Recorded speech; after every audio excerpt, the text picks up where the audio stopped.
Hello friends, आज हम लोग किराता अर्जुनीयम के 12वें श्लोक को पढ़ेंगे। फ्रेंड्स, इसके पहले के श्लोकों को शब्द अर्थ और टिप्पणी सहित अगर आपने नहीं देखा है तो इसी चैनल के प्लेलिस्ट पर जाकर आप देख सकते हैं। चलिए आज 12वें श्लोक को पढ़ते हैं। यहाँ पे पहले प्रसंग मैं पढ़ देती हूँ। अग्रलिखित 3 श्लोकों में, अग्रलिखित मतलब जो आगे के 3 श्लोक रहेंगे उसमें दुर्योधन के उपाय कौशल का उल्लेख किया गया है। इस श्लोक में वनेचर दुर्योधन की साम और दान नीतियों के विषय में युधिष्ठिर को अवगत करा रहा है।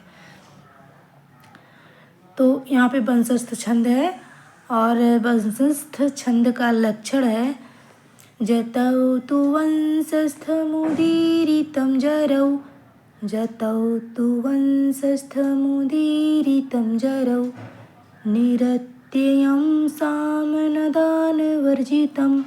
न भूरिदानं विरहय्य सत्क्रियां, प्रवर्तते तस्य विशेषशालिनी, गूढानुरोधेन विना न सत्क्रिया।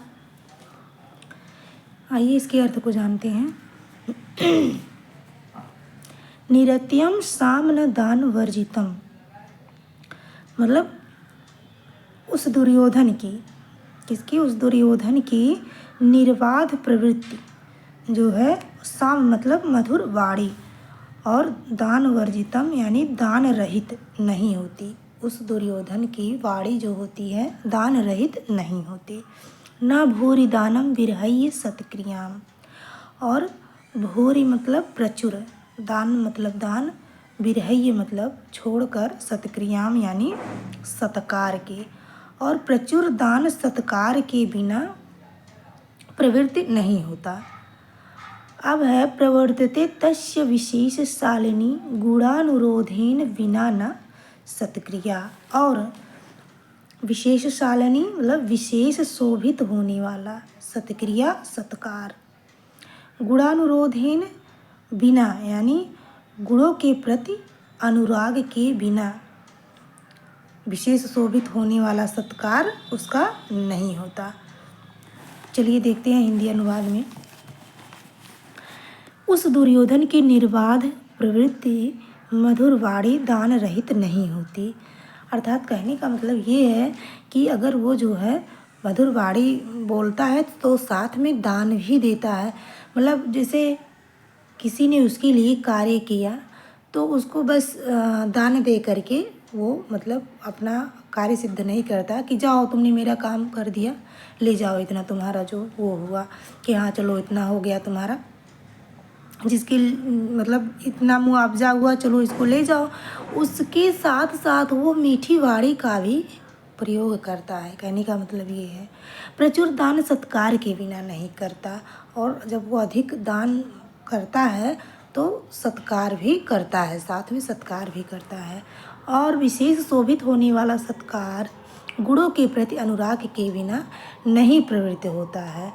और मतलब विशेष शोभित होने वाला सत्कार जो वो सत्कार करता है, विशेष शोभित, वो ऐसे नहीं कि ऐरे गहरे चाहे जिसका भी वो सत्कार कर देता है, दान दे देता है, कुछ भी मतलब उसकी बड़ाई कर देता है, मीठी वाणी का प्रयोग करता है, सबके साथ ऐसे नहीं करता है। जो गुणों के प्रति मतलब अगर वो गुणवान व्यक्ति आगे मतलब सामने वाला गुणवान व्यक्ति रहेगा तभी वो इस तरह से वो करता है।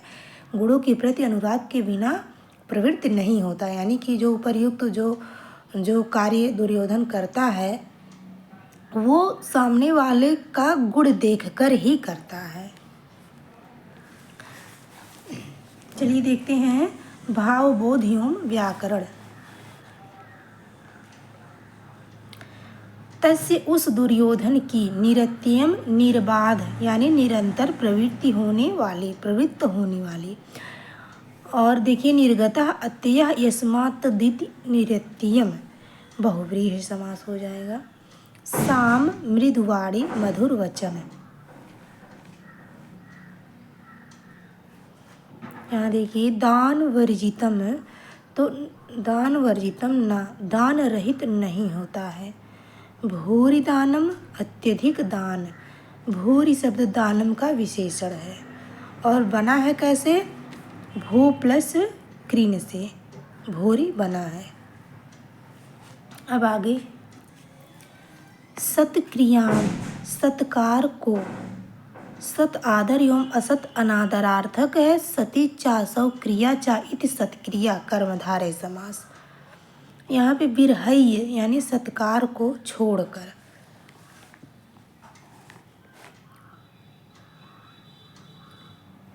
यहाँ पे देखिए वी उपसर्ग पूर्वक रह धातु है, त्यागे धातु से ऋच प्रत्यय फिर कत्वा के स्थान पर लेप प्रत्यय लगकर विरह्य रूप सिद्ध होता है। विशेष शालिनी वैशिष्ट्य से सुशोभित। विशेषण शालते शोभते इति विशेष शालिनी, इसका इस तरह से विग्रह होगा और तृतीया तत्पुरुष समास में जाएगा। सत्क्रिया सत्कार गुणानुरोधेन बिना, विद्या विनय आदि गुणों के प्रति अनुराग के बिना।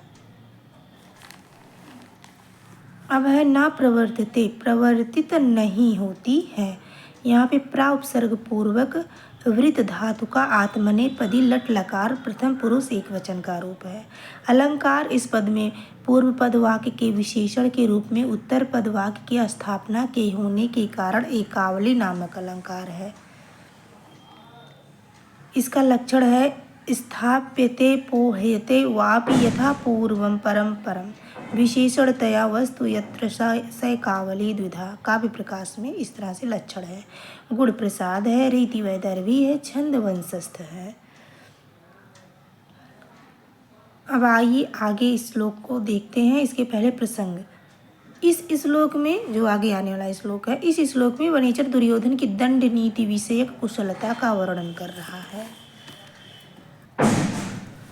वसूनिवाच्छन्नवसीन मन्युना स्वधर्म इत्येव निवृत्तकारणः गुरुपदिष्टेन रिपोषुतेऽपि वा निहन्ति दण्डेन सधर्म विप्लवम्।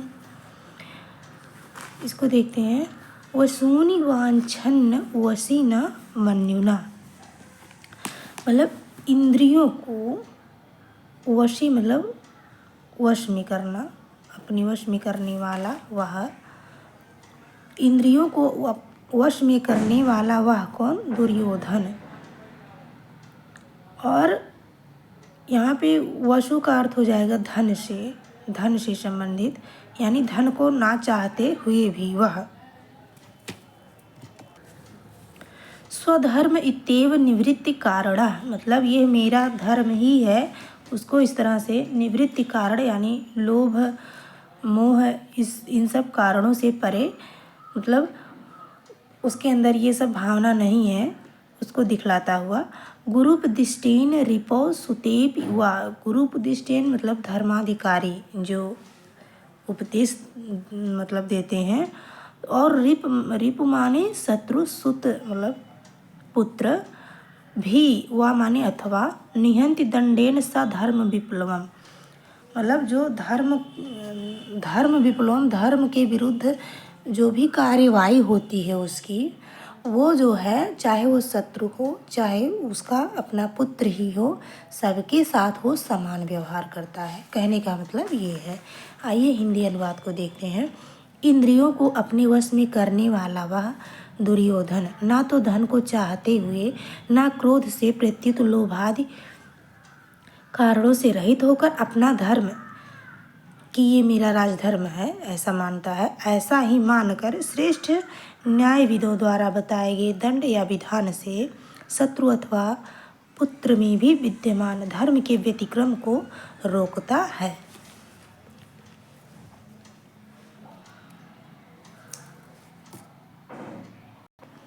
अब भावबोध एवं व्याकरण को देखते हैं।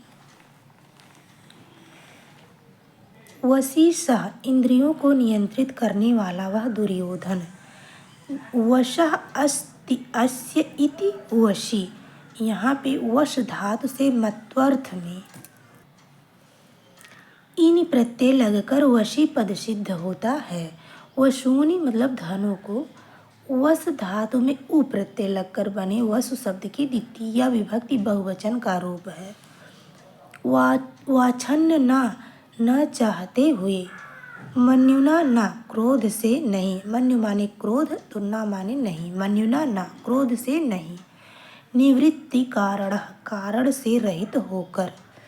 निवृत्तम कारणम यस्य सः, निवृत्त कारण बहुव्रीहि समास हो जाएगा।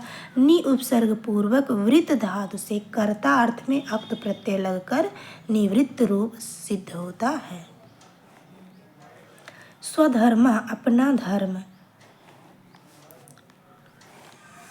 गुरुपदिष्टेन धर्माधिकारी या न्यायविदों के द्वारा उपदिष्ट, और यहाँ गुरुपदिष्टेन है तो ये हो जाएगा तृतीया तत्पुरुष समास। दंडेन दंड से, यहाँ पे दंडयतेनेन इति दंडातेन, दंडापद दंड धातु से स्वार्थ में ऋच प्रत्यय तथा करण में घय प्रत्यय लगकर निष्पन्न हुआ है। दंडेन में तृतीया विभक्ति हुई है और किसके अर्थ में? करण अर्थ में।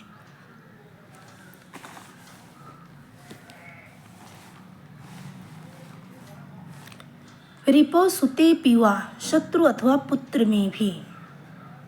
धर्म विप्लवम, धर्म के व्यतिक्रम यानी अधर्म को, व्यतिक्रम मतलब विरुद्ध या अधर्म। निहंत नष्ट करता है या दूर करता है। नि उपसर्ग पूर्वक हन धातु का लट लकार प्रथम पुरुष एक वचन का रूप है। गुण प्रसाद रीति वैदर्भी छंदवंशस्थ है। तो फ्रेंड्स हमारा 13 श्लोक तक कंप्लीट हुआ। अब आगे के श्लोक में हम अगले वीडियो में मिलेंगे। तब तक के लिए नमः संस्कृताय।